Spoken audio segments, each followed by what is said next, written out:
In this video, I'm gonna teach you how to charge iPhone 14 Pro Max correctly. It's a very easy process, so make sure to follow along. If you want to preserve the battery health of your iPhone 14 Pro Max or any other model and make sure that you increase its longevity, follow the instructions that I give you in this video to maximize the effectiveness of your battery.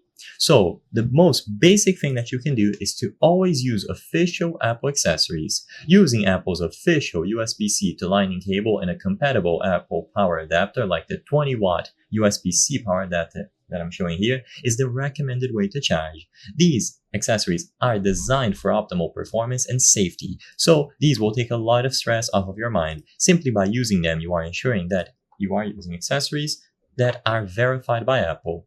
If you choose a third-party charger because it could be cheaper, maybe they go on sale, just make sure to check if they are made for iPhone. So there will be an MFI certification. This indicates that that particular accessory has been tested and meets Apple's standard.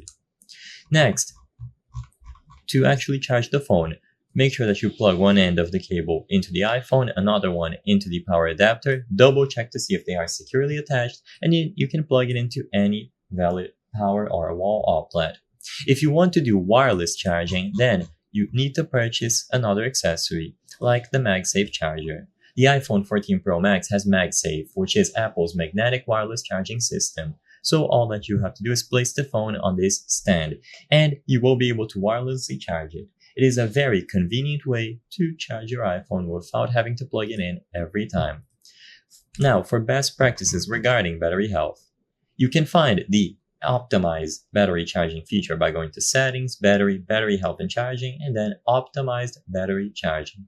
This will learn your charging habits and delays charging past 80% until closer to when you usually unplug your iPhone. This will help reduce the time your battery spends at full charge because the lithium-ion batteries will degrade over time if you keep doing these cycles of fully charging and then fully discharging. Another interesting option is to limit the charge to 80%. So that way you never go over 80% charge, which can also help with longevity instead of charging it to 100% and then fully discharging.